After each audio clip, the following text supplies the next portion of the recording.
Now that you've learned a little bit more about ScoutIQ basics, we are going to discuss the Scout screen. I'm giving you just a preliminary glimpse of our settings tab so that you know how I have things set up when we begin scanning. I'm going to go ahead and scan my item, and we're going to talk about what pops up.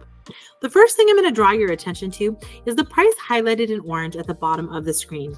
This is known as your target price.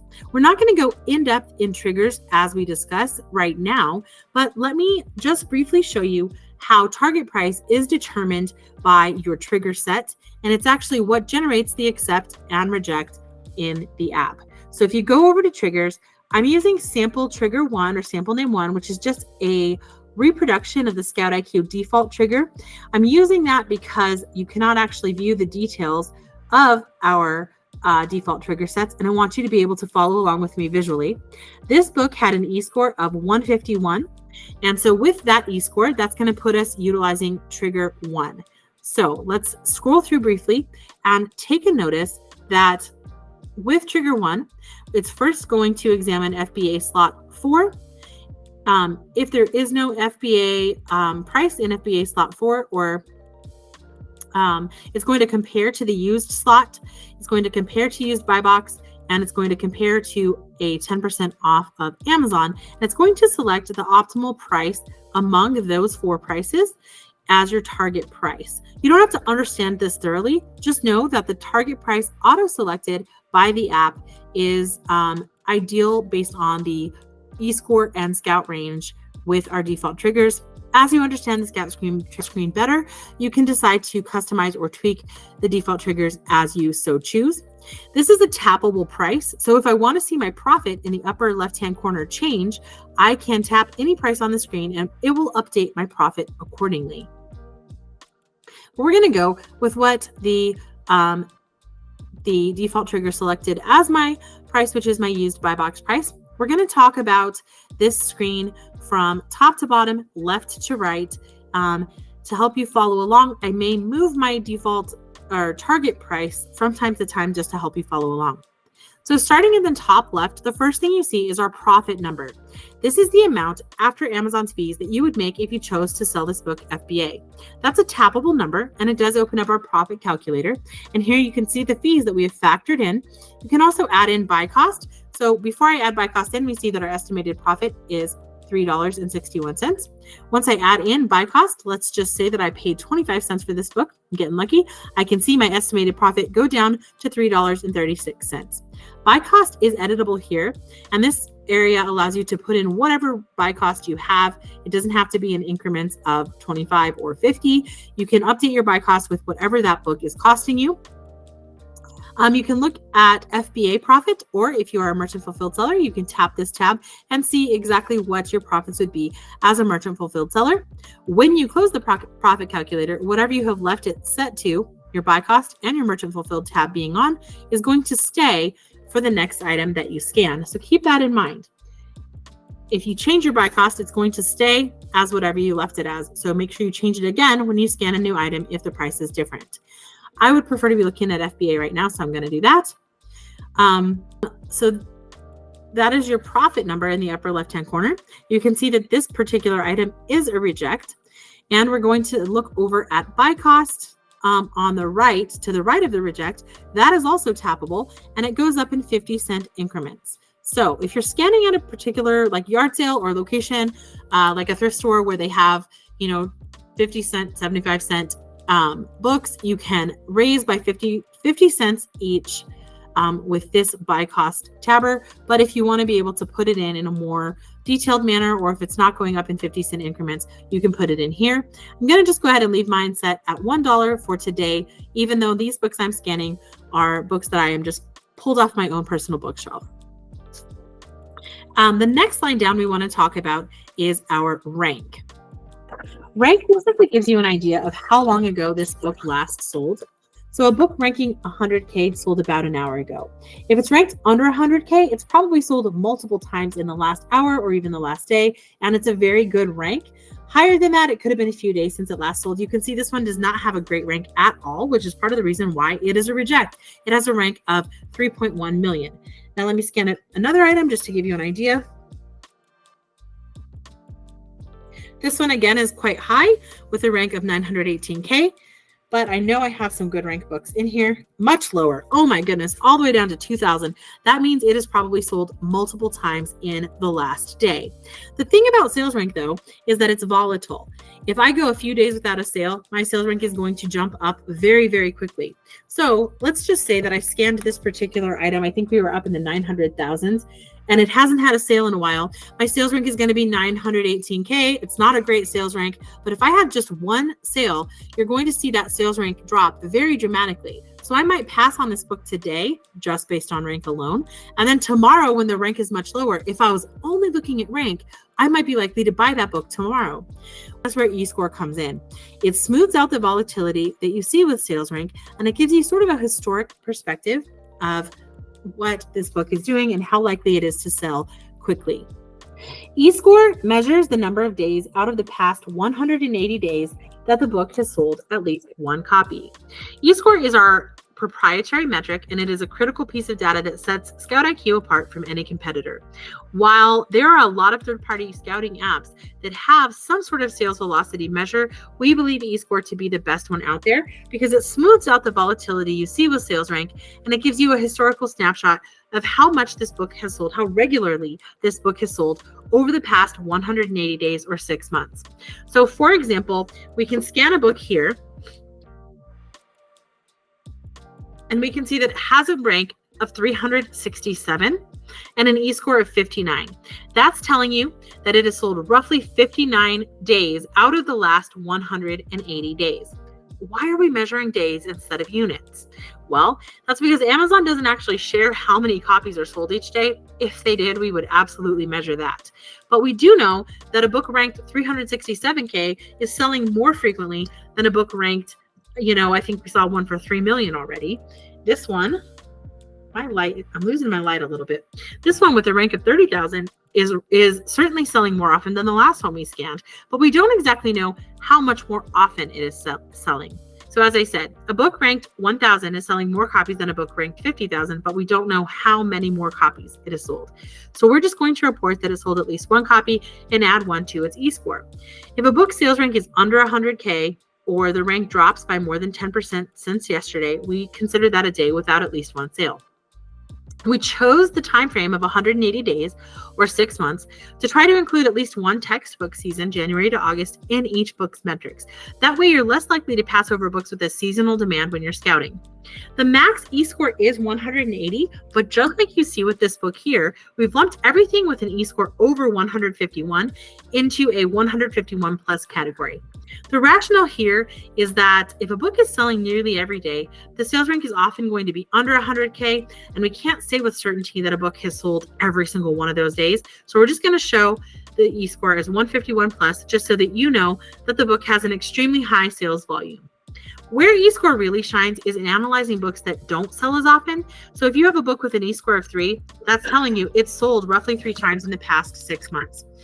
Very volatile to follow sales rank only. And so eScore kind of helps smooth out that volatility and help you make wiser purchasing decisions. So the thing to remember is that with rank, lower is better, and with eScore, higher is better. Where you see, as I'm scanning these examples, you may see cases where the eScore is high and the rank is low, but it's still a reject. We're going to talk about why that is in a few minutes as well, because we're not just looking at rank and eScore, but we're also looking at profitability. How much profit can be made with this book? But bear with me as we continue to talk through the Scout screen, and I'll explain that when we come across it. So let's scan another item. Let's talk about trade-in value. Trade-in value is the amount in Amazon gift cards Amazon will give you directly to just give that book to them and trade for Amazon gift cards. You really don't see that very often these days. I had a customer tell me they did see one fairly recently, but I'll tell you, I personally have not in quite some time. On occasion, I think you're going to see them, if anything, with electronics. I don't see it often for books at all, but we do include that. So if you see it, know that that's what that number represents. The next line down in gray, we see 68 used and 16 new. that is the number of competitive offers for that item. So there are 68 other offers and 16 new offers, 68 other used offers and 16 new offers for this book. You also see a little red X, and you've probably been seeing that on quite a few items that I have scanned. That is because the test account I'm using hasn't sold many books and is restricted from selling quite a few items. Don't be deterred by this red X. If you're a new seller, you're going to find that quite a few items you scan, you will be gated or restricted from selling. It's worth your while to consider purchasing them anyway and applying to sell them. Just know that Amazon does commonly restrict textbooks heavily, and you're less likely to get approved for those. What you may want to consider is taking Amazon's Seller University to get a few more tips on that. But it is worth your while to apply for books for which you are restricted and get approved, because this is how you build up a positive reputation with Amazon. So if you see a red X there, that means you are gated or restricted from selling that item, and you will have to apply for approval with Amazon before you can sell it. What some users like to do is they bring their phone along and they scan, and if they get a green check mark in that section, then they go ahead and put that book in one pile. If they see a red X, they put it in another pile, and then they have their Sell Back Your Book items in yet a third pile that they're going to be selling off to Sell Back Your Book for wholesale. We talked a little bit about Sell Back Your Book in our ScoutIQ Basics video with our Getting Started video, so if you haven't taken a look at that, make sure you do so. Now, our next section takes up the majority of our screen here, and that is our offers section. You'll notice that we have, four columns here, and I'll walk you through what each one of those things shows, each one of those columns shows. Essentially, we have 2 used columns and 2 new columns. And while it looks like there are a lot of prices here, you may be surprised that this is not all of the offers there are for this particular book. So first I want to mention that all of the prices here are ordered from lowest to highest, and we only show what Amazon gives us access to with their third-party API access, which is the lowest 15 to 20 offers. The offer section is divided into 4 columns, 2 used and 2 new, as I said, and every single price in this offer section is a landed price. So whether a book is selling for $4.99 total, or if it's selling for $1 with $3.99 in shipping, it's still going to show as $4.99 in the app. Every price is tappable, and as I said, the target price is going to update as we change our target price. I'm going to use the target price to sort of help us follow along as I am describing each area. Column 1 shows all used offers regardless of fulfillment method, merchant fulfilled or FBA. So if you're selling merchant fulfilled only, you definitely need to remember that you're competing against all other offers, not just merchant fulfilled offers. And that is why we show all offers in this column, so that you can make a smarter purchasing decision when without looking back and forth between columns to see if there's potentially a cheaper offer among FBA sellers. We show you the lowest 5 offers. So 1, 2, 3, 4, 5, and then the 10th offer and the 15th or 20th offer, depending on the specific API call. By showing these 7 offers, you basically get a picture for how much the prices open up or stay bunched together, and you can get a better feel for the market's current state. And they also build the foundation when you begin to customize your triggers. Column 2 is going to show you all used FBA offers. Roughly 50% of the time, there are going to be no FBA offers visible among our lowest 15 to 20 offers. In those cases, this column is going to be blank. And if you're still using FBA, you definitely want to look at this column first to see if there are any competitive FBA offers you can analyze. You also see the green Sell Back Your Book box in this category, as I mentioned before, in this column. Column 3 is identical to column 1, except it shows new offers. So we have 1, 2, 3, 4, 5, and then we have the 10th. And in this case, there is no 20th because there are only 16 offers. And then column 4 is all new FBA offers. In database mode, keep in mind that this column will always be blank in order to save space. You're not going to be selling new because you would typically have to have, invoices from the publisher. Amazon's really cracking down on selling new. So if you don't have publisher receipts or invoices, then you're going to want to go ahead and sell as used. If you are by chance selling new and you're using database mode, then you can just use the live button at the bottom of the screen to view live Amazon information. Let me show you exactly what I'm referring to.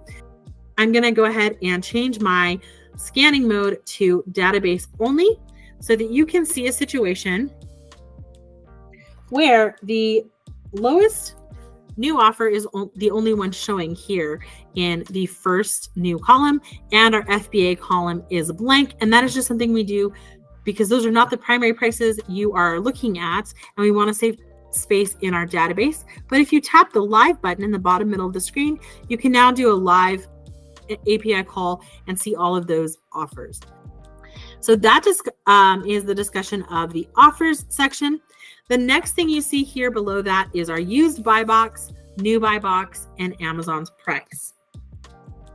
Used buy box is usually going to be the lowest used FBA offer from a reputable seller, and it's often your prime price. The new buy box is usually the lowest new offer, FBA offer from a reputable seller. And then Amazon's price is Amazon's price if they are on the listing. A quick note that if the app has automatically selected Amazon's price as your target price, you're going to notice when you tap the FBA calculator that the list price does not show that exact number.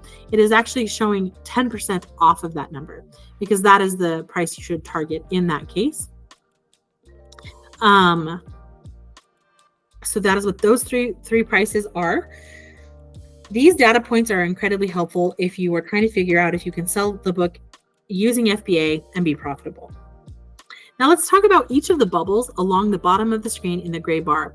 We spoke briefly about the custom link button in our getting started video, but you can see that I have the custom link set up as bookfinder.com. So if I select this button, I will be able to pull up all of the listings on bookfinder.com for the particular item that I have scanned. It takes a minute for them to load. The cool thing is these are zoomable. So if you are a bit nearsighted like I am, don't worry. You can zoom in and view these a little more closely. So you're seeing your Amazon offers, the stores that they are coming from. You can also view offers from Aid Books, Alibris, Books Run, Valor, Blackwell in the UK, textbook.com, etc., and see other offers that are out there for this book. This can be really helpful in scenarios when you have a book that seems to be almost too good to be true. You've got this book that suddenly looks like on Amazon you're going to be making a $500 profit. There aren't a ton of offers, and you're thinking, did I strike gold? Check out bookfinder.com or addall.com, which is another custom link available. Check out eBay if you happen to sell on eBay and see what other prices are out there. It's very unlikely that you're going to be able to sell a book profitably for $500 if someone is selling it for $35 on another site. You can certainly roll the dice and take your chances, but this is a good thing to evaluate in those cases. Next, we have our historic data. So this is the same information you see on Keepa, provided for free without a Keepa subscription. Here you can sort of see what I was talking about when I mentioned the volatility of sales rank. You can see by the sales rank going up in the November to January timeframe that this book actually had the opposite of a seasonal demand. It actually was not nearly as in demand during that timeframe. I'm looking at the green line here, and that's where I'm seeing the volatility that I'm speaking about. You can zoom in on this screen and actually get real granular on a specific timeframe to see how the sales rank changed. You can look at the historic sales rank in green, the historic new price in blue, and the historic used price in black. And then when you're ready to zoom out of that time frame, you can just auto scale it back and view your time frame again, the whole entire 6-month time frame. So this is kind of giving you that historic view that we spoke about, but eScore is awesome because it does that all in one number at a glance.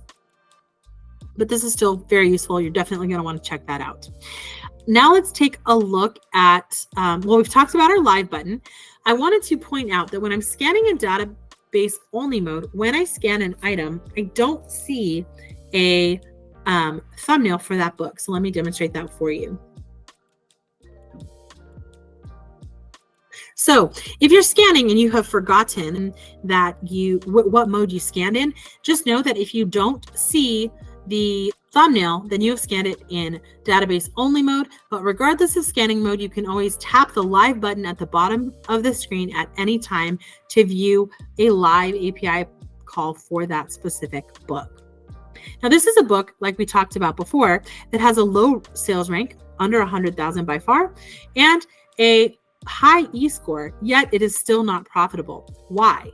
Well, you have to take a look at the number of used offers. There's quite a lot of competition for this particular item. And you can see that if I tap my profit calculator, based on the targeted sales price selected by the triggers, which is our lowest used offer visible, $7.90, I'm not very likely to make a profit on this book if I sell it to Amazon with a $1 buy cost. Even if I lower my buy cost to $0 in this particular book, my estimated profit is only 90 cents. Based on my triggers, which are the default triggers, I've decided that based on a particular e-score and sales rank, and based on the price selected by the triggers, I want to make a certain profit. In this case, with an e-score of 151 plus, I want to make at least a target profit of $2 per item. This does not meet that criteria, and that is why this book is a reject, despite having a reasonably low rank and a great high e-score. All right, going back to our bubbles along the bottom of the screen, we also offer an integration with BookScouter.com. If you're not familiar with BookScouter.com, it is actually a wholesale tool that enables you to view the wholesale offers that exist for the particular item that you have scanned. So in this case, you can see none of our wholesalers are really buying. You'll find that a lot of fiction is not actually selling super hot with wholesalers, but you may come across other items at thrift stores, yard sales, library sales, where you see offers from BookScouter.com. And that's just one more way with ScoutIQ. We're sort of allowing you to diversify your income streams. The last bubble you see is actually a link directly to Amazon. We used to be able to filter this, but Amazon removed that ability. So now we do have to manually filter it. So you just tap the filter button and you can filter by condition. We're going to be looking at all used at this point. And let's just take a look at Prime. I can click done. And now I can view all of the used Prime offers for this particular item. So this can be helpful if you're like, okay, I can see the lowest 15 to 20 already on the Scout screen, but if I want to take a look at what it's actually doing on Amazon without navigating out of the app, I can do so using the Amazon button. You also see the thumbnail of the book because we have now looked at a live scan. You can see the weight for the book, and you can match up and make sure that the ISBN showing on your screen is the one that you have scanned. So this basically covers our standard Scout screen. It's a lot of information, and understandably, you might be feeling a little bit overwhelmed. Well, don't worry, we offer what we call the ScoutIQ Lite screen by simply swiping over. This screen shows you all of the same critical information, but it kind of breaks it down into our most critical pieces. Essentially, by looking at this screen, you're getting an at-a-glance view of 3 different pieces of information. Market demand with your sales rank and e-score. Market pricing with your lowest used by box and Amazon's price. We show the book's lowest used price, and that is typically your floor price for the book. You wouldn't want to reprice below that. Your used by box, which is typically your lowest Prime price, and Amazon's price, which is going to be your ceiling price. And so that's your feel for market pricing, and then market supply. So we do provide the total offers, as I mentioned before, over on the standard Scout screen, but this just combines those two and gives you the total number of competitive offers for this particular item. And so that's your market supply piece. This data point is basically telling you how many other people you're competing against when you try to sell this particular item. You can always choose to, pass on a book that somebody else would buy and buy a book that somebody else would pass on. But I think as you begin to list these items and watch how long they take to sell, you may be grateful for following our ScoutIQ default triggers. That is the basics of understanding the Scout screen. You can take a look. If you want to go over this information in a visual step-by-step guide, you can take a look at our knowledge base at support.scoutiq.co. But this should give you the basic overview of what data we are presenting you with on the Scout screen and help you to make more informed purchasing decisions. If you have any questions, you can chat with us live at manager.3colts.com or you can email us at support@scoutiq.co. Thanks and happy scouting.